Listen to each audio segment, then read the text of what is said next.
kuan former konsehal Paming Librado, nawa lang ni siya mo ng kuan, balik na lang ninyo, ganahan mo. Kuan, tama to, wala tayo kanang reference nga balaod ba. So since nigawas na ng sa Korte Suprema ng desisyon, di pangusgan ta nagbaayo through suportahan na to through a local ordinance code yun na kuan para tumanon yun nga dili na kuan. Tama pa to, dili mura pa nagkanang kuan yun. Mura nagsari-sari store ba. Di ba na kay kung dili sila magka-comply or makapasar sa kuan kanang murag di man requirements pero murag dili kaabot sa level sa murag business gud ang ilang ko dili pud pag sila capital di arkabala lang bayron ngana ba. So murag diha ang gawas na dili mo na sila nga nimo pwede singlon o kanang bugat kay pila ra pagiran sa di man kapoy ba ang trabaho. Unya mo gamay dili mo tuyok ang atong kalibutan ba kung wala po ni mga tawhana mga gagmay ba. Diba? Oh, so mo na ang nakapadugay lang gid ana kana kinanglan gid o kanang sakto nga legal basis. Nya karon nga nigawas naman na so di na siya mahimong problema.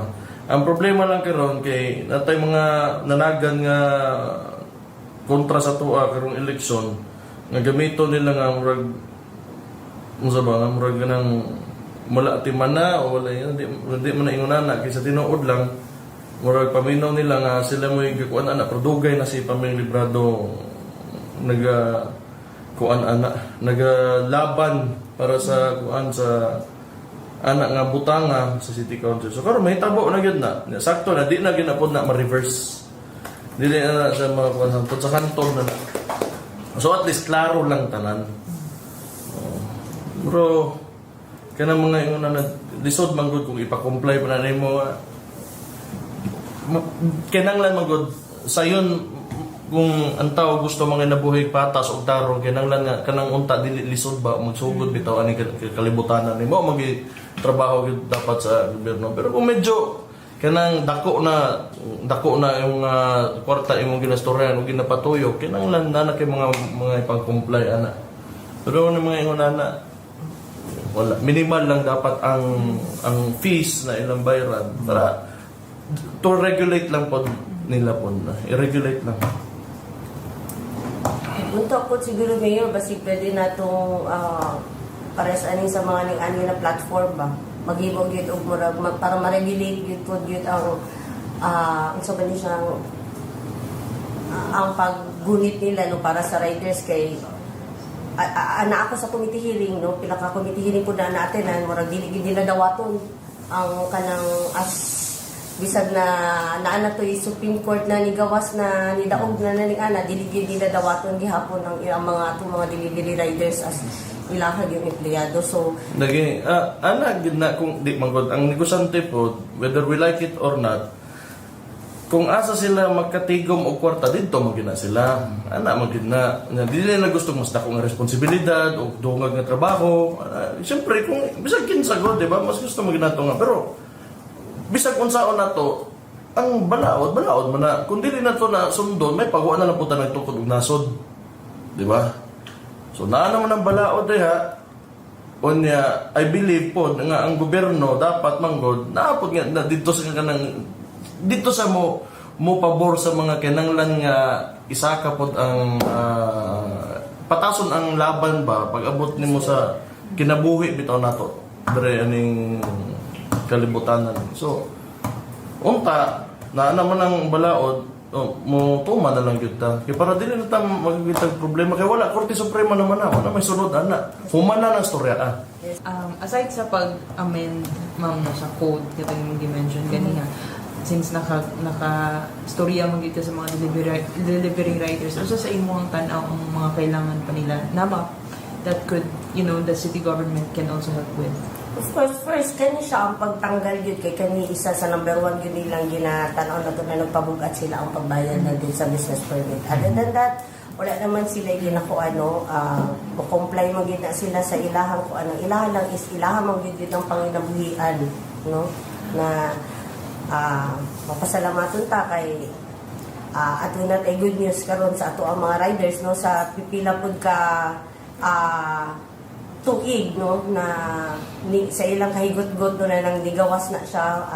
Ako naningkamot ko terus akong end no kay tungod advokasya na ko no na ang pagtabang gid ani ni ila no muna ako wala gid ko sa pagduha-duha na ang pag kabot o pagpadayag no sa ako ang tan-aw na pwedeng makatabang sa para ma-plaster ato delivery riders is personal gid ta nga ni apila sa ato ang konseho apil na po ng ato ang mayor ug mapasalamaton ta kay ilahag yung nahatagan gid kini og pagtagad no dili lang pila lang biya magpagawas ta og resolusyon igo lang ta magpag-committee hearing o pipila o biyaan lang nato ato trabaho kay kung tinud-anay na bisag ako wala ko'y power as konsehal kay dili na ko konsehal pero ako naningkamot ko katungod nakita anak ko na nakahimtang unta ning anak ko nagtan-aw sa ato ang konsehal na nagunit ana no to sa panahon na iyahan nang gi-open but salamat kay mayor no kay murag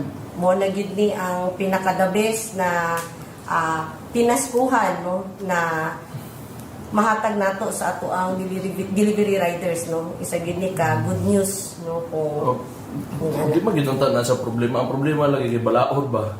Di magiging tanan dali gid pag-abot sa gobyerno. I have to be honest with you.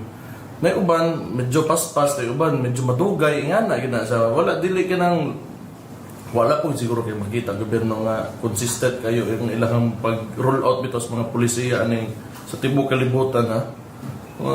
Klase-klase gid na kay mo na natin mga committee hearing, natin mga tapok-tapok mga kinahanglan ug kanang mga consultation kay para makapagawas og balaod nga sigurado ta nga pag mo ma-implementar na walay malain, walay kanang maigo o makuan o patas ba siya. Importante niya patas gyud. Mao gyud na pag mugawas na ng balaod patas gyud para sa tanan. Nya para gyud sa kaayuhan sa tanan.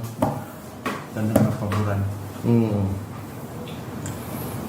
So, klase-klase na, depende na sa sitwasyon. Mo nang tinuod na, mo na usahay ko tayo, kita nang tayo. Dabawin nyo ka, citizen ka ni, na kay kuan, dili nga na kasayon kay daghan ta ginastorya, dili do natay mga concern nga dali lang i-address. Na po'y mga kuan nga daghan pa ta kinahanglan storyaon kay para aron walay masilo ba. Kanang may magaingon siya nga, murag ako wa ko na paminawan kay nanglan magutanan mapaminawan nato. Pero pareana, na mga certain na mga sitwasyon, pareaning kani sa mga riders nga niabot gyud sa korte. Kay dili siguro mas digid na murag ato adere. Maglisod gyud ta og kuan kay ginatan-aw mo ginato ang balaod. Kay dili ta mo refer sa balaod, magkagubot gyud ta.